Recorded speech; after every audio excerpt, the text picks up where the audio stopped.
Hello दोस्तों, तो आज हम बात करेंगे हिंदी साहित्य के बहुत बड़े कवि तुलसीदास के बारे में। तुलसीदास का जन्म 1532 ईस्वी में हुआ था। यह एक महान भारतीय कवि और दार्शनिक थे। तुलसीदास जी रामचरितमानस के रचयिता हैं। ये सभी आप लोग सभी जानते होंगे कि रामचरितमानस के रचयिता तुलसीदास जी हैं, जो अब तक के लिखे गए सबसे महान महाकाव्यों में से एक है। तुलसीदास जी का पूरा नाम गोस्वामी तुलसीदास था और उनका जन्म मैंने जैसे कि आपको बताया कि 1532 ईस्वी और मृत्यु 1623 ईस्वी में हुआ था। इनका जन्म राजापुर जिला बांदा, उत्तर प्रदेश, भारत के मुगल सम्राट अकबर के शासनकाल में हुआ था। तो हेलो बच्चों, हेलो दोस्तों, हेलो मित्रों, welcome back to my YouTube channel. तो आज हम महाकवि तुलसीदास जी के बारे में बात करेंगे। तो चलिए वीडियो को स्टार्ट करते हैं। गोस्वामी तुलसीदास का जन्म एक विवाद भी है। कुछ लोग मानते हैं कि इनका जन्म सोरो शुक्र क्षेत्र वर्तमान में कासगंज उत्तर प्रदेश में हुआ था।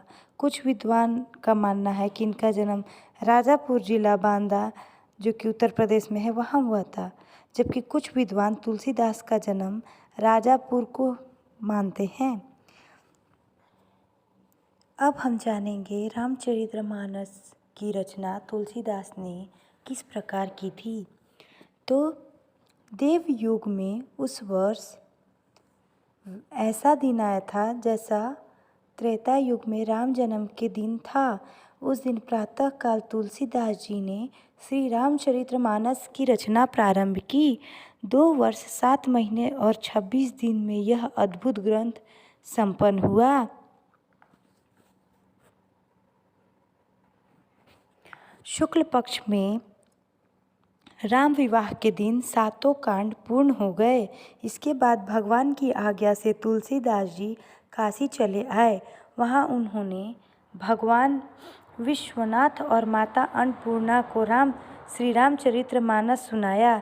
रात को पुस्तक विश्वनाथ मंदिर में रख दी गई। प्रातःकाल जब मंदिर के पट खोले गए तो पुस्तक पर लिखा हुआ पाया गया, सत्यम शिवम सुंदरम, जिसके नीचे भगवान शंकर की सही अर्थात पुष्टि थी। उस समय वहाँ उपस्थित लोगों ने सत्यम शिवम सुंदरम की आवाज़ भी कानों में सुनी। इधर काशी के पंडितों को जब यह बात पता चली तो उनके मन में ईर्ष्या उत्पन्न होने लगी।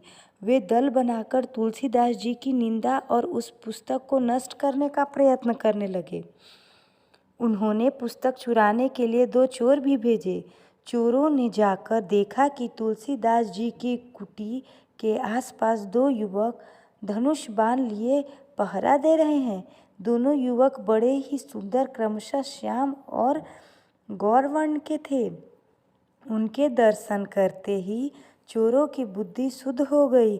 उन्होंने उसी समय से चोरी करना छोड़ दिया और भगवान के भजन में लग गए।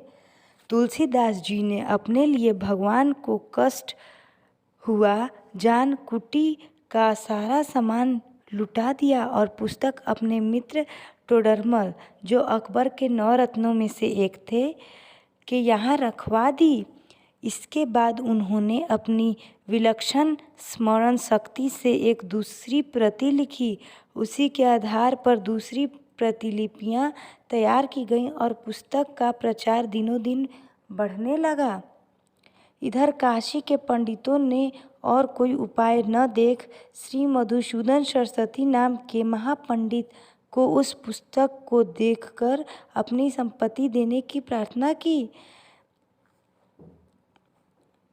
मधुसूदन सरस्वती जी ने उसे देखकर अपनी प्रसन्नता प्रकट की और उस पर एक टिप्पणी लिख दी। आनंद कानने हयास्मि जंगम स्तूल सीतरुह कविता मंजरी भांति राम भ्रमर भूषिता। इसका हिंदी में अर्थ यह है कि काशी के आनंद वन में तुलसीदास साक्षात तुलसी का पौधा हैं। उनकी काव्य मंजरी बड़ी ही मनोहर है, जिस पर श्री राम रूपी भंवरा सदा मंडराता रहता है। पंडितों को उनकी टिप्पणी पर भी संतोष नहीं हुआ। तब पुस्तक की परीक्षा का एक अन्य उपाय उन्होंने सोचा। काशी विश्वनाथ मंदिर में भगवान विश्वनाथ के सामने सबसे ऊपर वेद, उसके नीचे शास्त्र, शास्त्रों के नीचे पुराण और सबके नीचे रामचरितमानस रख दिया गया। प्रातःकाल जब मंदिर खोला गया तो लोगों ने देखा कि श्री रामचरितमानस वेदों के ऊपर रखा हुआ है। अब तो सभी पंडित लज्जित हुए। उन्होंने तुलसीदास जी से क्षमा मांगी और उनका चरणोदक लिया, अर्थात चरण स्पर्श किया। अब तुलसीदास की मृत्यु के बारे में हम थोड़ा सा जानेंगे। तुलसीदास जी जब काशी में विश्वनाथ घाट, आसी घाट पर रहे थे, एक रात कलयुग मूर्त रूप धारण कर उनके पास आया और उन्हें पीड़ा पहुंचाने लगा। तुलसीदास जी ने उसी समय हनुमान जी का ध्यान किया। हनुमान जी ने साक्षात प्रकट होकर उन्हें प्रार्थना के पद रचने को कहा। इसके पश्चात उन्होंने अपनी अंतिम कृति विनय पत्रिका लिखी और उसे भगवान के चरणों में समर्पित कर दिए। श्री राम जी ने उस पर स्वयं अपने हस्ताक्षर कर दिए और तुलसीदास जी को निर्भर कर दिया।